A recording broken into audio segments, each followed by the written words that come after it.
everyone, it's Kate from Minerva, and today I'm going to do a sew along for the Fibremood Lauren top. So if you are a linen lover like me and a lover of oversized breezy tops, then Lauren is really a pattern for you. It's also a great beginner project, so if you haven't done too much dressmaking before, then this might be a good one to start with. There's not too many pieces and seams, and of course I'll walk you through the whole thing. So let me show you the pattern. This is the model picture, and you can see the line drawings here. So in terms of pieces, you've got a front, you've got a back, you've got two small cuffs, and then you've got a piece of bias binding to finish off the neckline. So let me show you the fabric I've got. I think this kind of top can work in a lot of different fabrics, and today I've got a really beautiful Robert Kaufman Essex linen. So this is approximately half linen, half cotton. And what I like about it is that it blends the properties of both cotton and linen and brings it to their best. So cotton takes out some of the wrinkling that you often get with 100% linen, and linen gives the fabric some kind of drape, which you don't always get with cotton. So of course you can make this in whatever you want, but I personally just really love this, and I think the window pane check is a really beautiful summer kind of fabric. It comes in a lot of different colorways as well, so you can find that on the Minerva site. So all you need for this sew along is the pattern. Like I said, you can get that on paper from Minerva, and you can also buy the same fabric if you like, and you need some thread, and after that we're pretty much good to go. So in terms of pattern pieces, there's really only three that we need to be worrying about. The front, the back, the cuff, and a piece of bias binding. So let me show you. This is the front.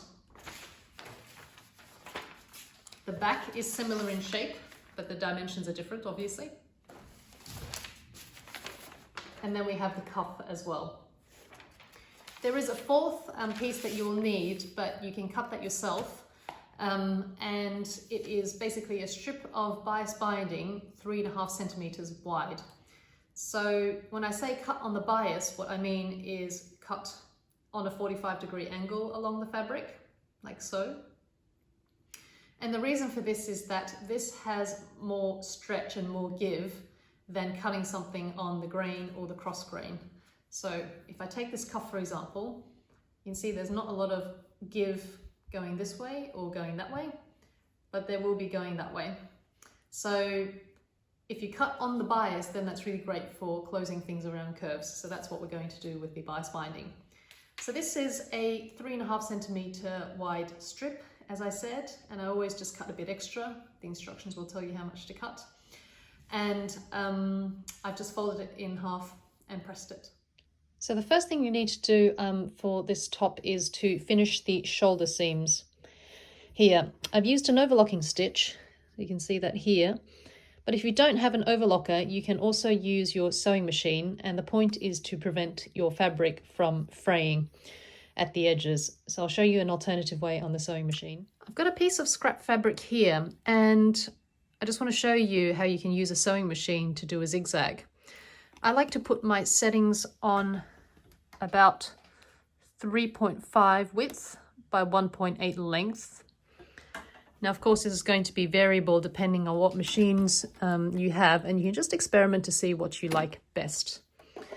So first you need to figure out where the needle is going to go so you can position your fabric accordingly. You want it to be reasonably close to the edge, and then you can just start stitching.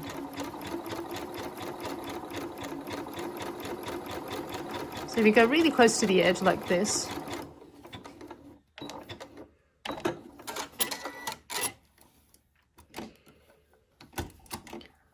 you can see what that does. So if you kind of rub it, then it's not going to fray as much as if you, say, just wanted to pull this off. And of course, over time in the washing machine, then your top will sustain wear and tear. So that's why we need to finish the seams here. If you didn't get too close to the edge, for example, like here at the beginning, then that's also fine. You can just trim it off close to where the last where the point of the stitch is, like so. Now there's different settings you can use as well, of course, and it just depends on what your zigzag does. So for example, I could have a less wide zigzag and a longer length. So now my setting is on 3 millimeters wide and 2.4 millimeters long.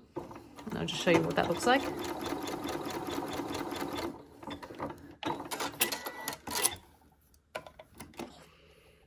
Okay, and as you can see here, the stitch is just a lot less tight. So again, it's entirely up to you on what you want to do, but just play with your machine settings and see what works best. So once the seams are finished on the shoulders, then it's a matter of joining the shoulders together. So I've got my front here, right side up, and then my back right side down, so right sides together. And then I've just popped a few pins in here to stitch the shoulder, and I'm going to do the same on the other side and stitch. So these are my shoulder seams done, and now I'm ready to do the neckline. I've pressed the seams open. I'll show you on this side. And as you can see, there's some check matching on this side, but not on this side, and that's due to the scale of the fabric and the width of the front piece. It just wasn't possible to do it on the other side, so unfortunately that's that. Now with the neckline, we're going to finish it with bias binding. And as I mentioned before, this is cut on a 45-degree angle so that you have a little bit of give, as you can see. The width to cut is 3.5 centimeters wide, and for the larger size, the recommendation on the instructions is to cut 70 centimeters of bias binding. I always like to cut a bit extra just for security's sake, and also when we come to join the ends, it's easier to have a longer piece. So you'll see what I mean in just a moment.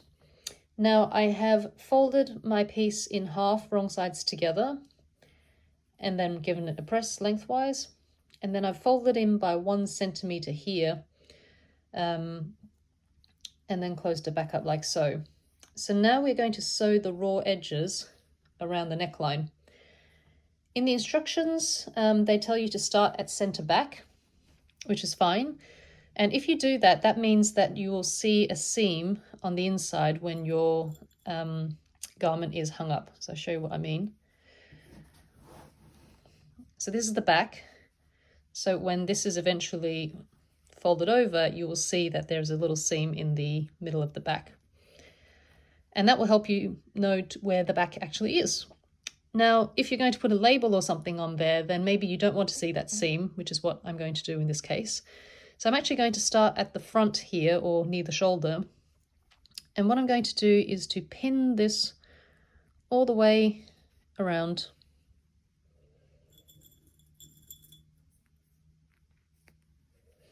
Okay, so we're going to go all the way around here and then stitch it with a 5 millimeter or 1/4 inch seam allowance. Now, you can do it by eye, but if you are a quilter, then a 1/4 inch foot is also very handy here. This is what you use for piecing quilting, which always has 1/4 inch seam allowances, because if you keep your edges against the black plastic piece here, let me zoom in, you'll always have a very even line of stitching all the way around. So let me show you that on the machine. So here I'm starting my machine stitching with this 1/4 inch foot in place. And you can see that as I go along,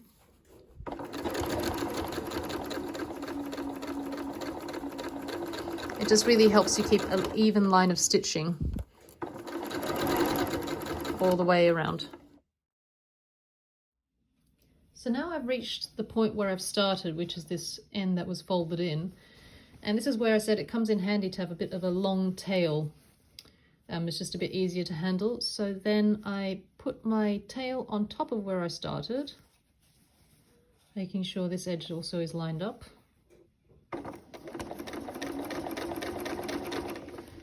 And then I stitch on top.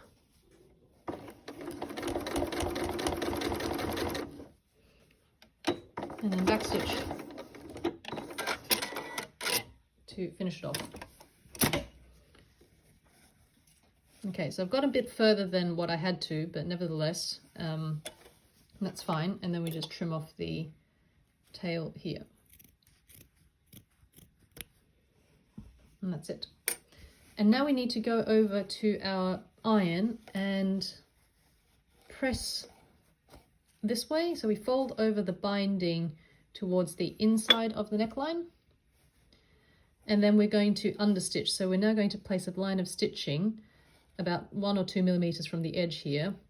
So we're going to stitch the binding to the seam allowance underneath. And this will help the binding wanting to flip out when you wear your garment.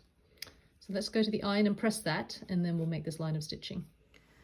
Okay, so now my bias binding is facing towards the inside of the neckline, and we're going to stitch the bias to the seam allowance. Now you can do this by eye, but if you have something like an edge stitch foot, I would highly recommend that you get it out. This is a edge stitch or stitch in the ditch foot. And you see it's got this piece of plastic in the middle here.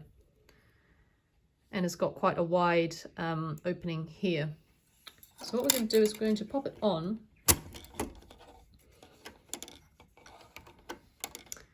And then we can adjust the needle position to wherever you want it to go. So this is how it works on my machine. Okay. So if I'm wanting to stitch something just very close to the edge here, or even in the ditch, I can do that with this foot because this piece of plastic is showing me where to go. So I'm going to stitch about 2 millimeters away from the edge, and I'm stitching the seam binding, the bias binding, to the seam allowance underneath. So now let's take a look at our bias binding. This is the right side of my fabric, as you can see from the shoulder seam. This is the end where it joins. And now we're going to fold this over, and you can do one of two things here. The first way is that you can machine stitch along here. So the same way you just edge stitch like I showed you before. So I'll put some pins in where the stitching would be so that you can see what I'm doing. And that would mean that you have a visible line of stitching on the outside. If you don't want that, then you'll need to hand stitch it. So you can also grab a needle and thread and then slip stitch by hand. So let me show you that. Before you start your line of stitching, if you feel that your seam allowances are a bit thick and this feels a bit chunky, you can always just take a pair of scissors and trim it down a little bit, like so.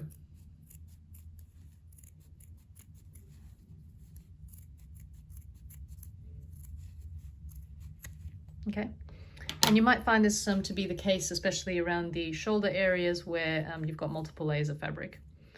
So if, for example, you're going to trim it down, you've done that, and then you fold it over, and then you take a needle and thread. So just put a double knot at the end of my needle, and I'm going to start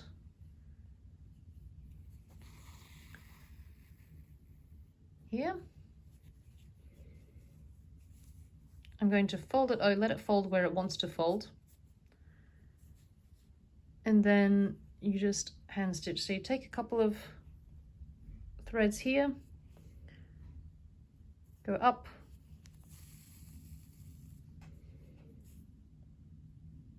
and repeat.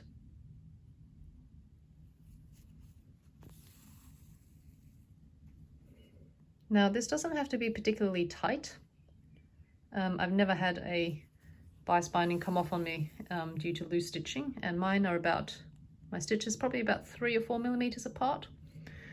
So then from the back you don't see them, they just sink into the fabric.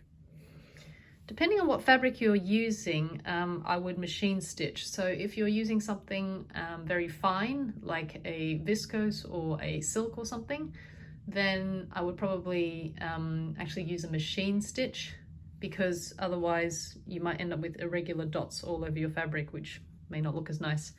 But in something as slubby like linen, you can hand stitch and everything just kind of sinks in perfectly, as you can see here. So keep going around the whole neckline, and then that's your neckline done. So this is my neckline finished with hand stitching, and I've just pressed it down.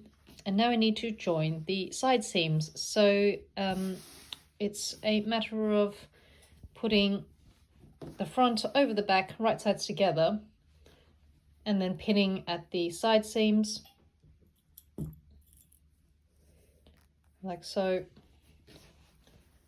and then stitching both sides together. So this is the seam, and I'm going to stitch with a 1 centimeter seam allowance and then overlock it as well, and I'll do that on the other side. Okay, so that's the body of my shirt done. I have sewed the side seams from here down to the hem and pressed it and then overlocked it as well. So I've done this on both sides. And now we can turn our attention to the cuff, which is going to be attached onto the sleeve here. So here's the pattern piece for the cuff. And it's important to note that there's different notches on it. So there's one at the center of the cuff, and then this is the back and this is the front. So that will help you make sure that you insert the sleeve on the right side when you come to it, the cuff rather. And then on the cuff itself, in the instruction, it tells you to interface this piece, at least half of it. And that really depends on how stiff you want your cuff to be. So there's no real right or wrong here. If you fold your cuff like this, and you think that this is feeling a bit too loose and floppy, then I would recommend to put a piece of interfacing in here. And then what we're going to do is to fold it in half and press it. And then we're also going to fold this in by 1 centimeter and press that down as well. Okay, so I have interfaced the cuff for the purpose of this demonstration. You can buy some interfacing from Minerva if you need it, but if you have scraps lying around, you can use that as well. So I've picked something quite lightweight here. And I've just folded it in half and then stitched it down and opened it up. So what that looks like on the pattern piece would be, if this is the wrong side of the fabric, this is the interface section here. And then I have opened it up again,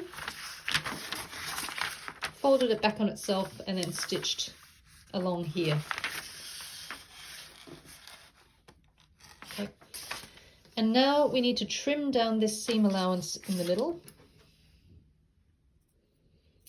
I'm just going to put a couple of snips in. And the reason I'm doing this is because you see the shape of the cuff is actually shaped. It's not a straight line. So now when we come to put it back together, fold it over like this, you don't end up with a bulky tip at the fold. So that's the reason for doing that. And then we fold it in half.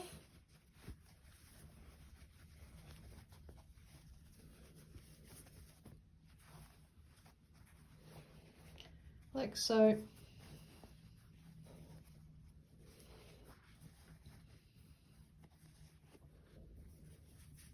Okay, and then we turn this outside part, tuck it under by 1 centimeter.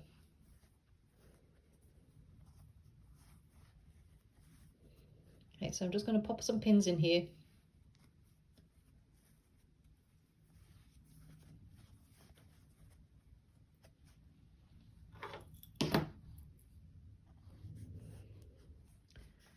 So now the cuff is all pinned, we can attach it to the sleeve.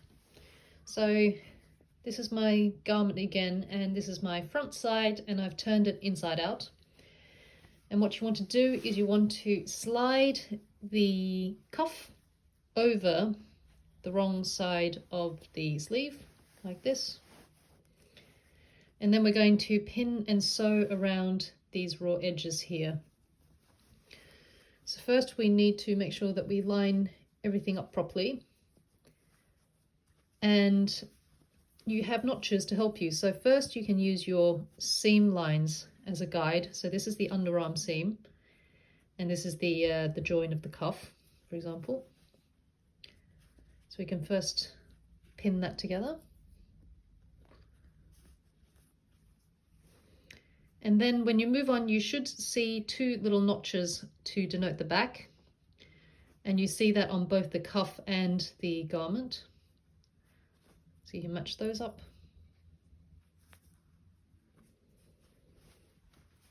I'm going to turn back a little bit and do the front as well.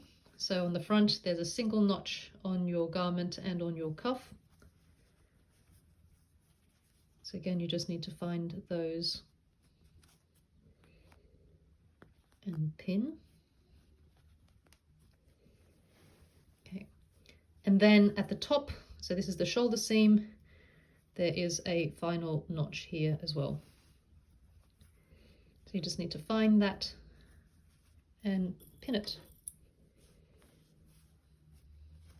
Okay, that's not pinned very well. Let's try that again.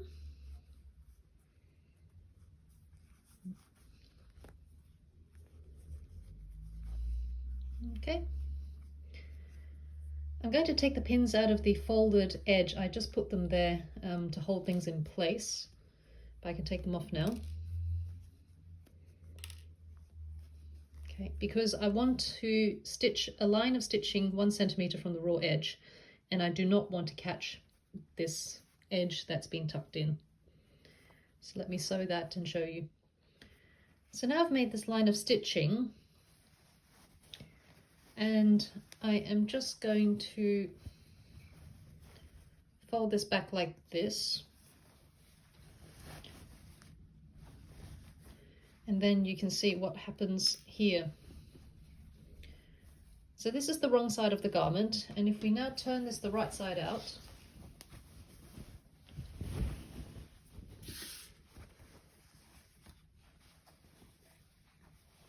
so here's my shoulder seam.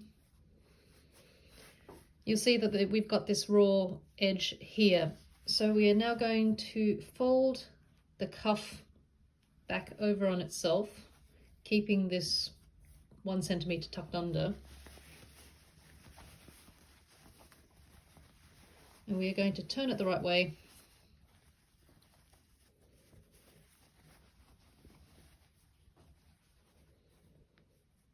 And then we are going to stitch this down, tucking this seam allowance underneath. So it's probably easiest to put your hand inside the neckline, and then you can make sure that you've pinned this in place correctly. So you want it to be just a bit over the seam line, maybe 1 or 2 millimeters. On the underarm side, depending on what fabric you're using, you might find that it's a bit bulky here. So again, you can just trim down the seam allowances on both the garment and on the cuff, so it feels a little less bulky. And then I'm just going to match up this seam line here, the underarm seam line. And again, I'm just going to cover the seam, and then I'm going to pin this down, and then I carry on all the way. So I want to show you the finished cuffs. This is one side where I have hand stitched all along here, so you can see there's no visible line of stitching.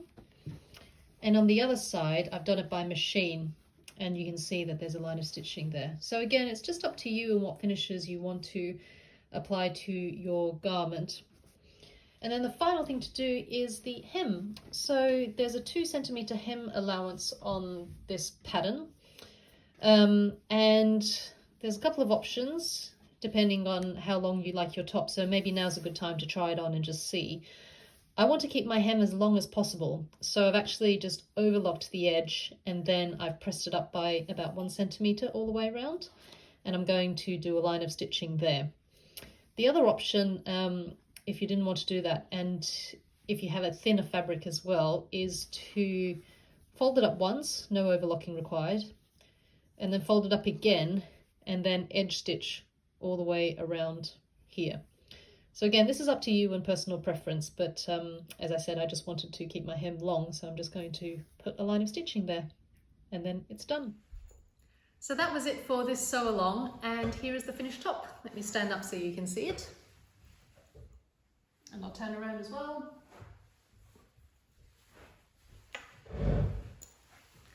So whilst it was a fairly straightforward thing to make, I do think that every make is an opportunity to improve the accuracy of your sewing and also get beautiful finishings on your garments. So I hope that there were a couple of things in the video that helped you to do that. If you want to come back to any part of the video at any point, you can of course save it and come back to it later. And you can also follow Minerva for other content and tutorials and things like that. Finally, if you have questions, then please feel free to leave a comment and we'll come back to you as quickly as we can. And we also love to see what you make. So you can create a free account and you can post your creations and follow other sewers and get to know other people in the community and share your makes as well. So thank you again for watching, and I'll see you next time.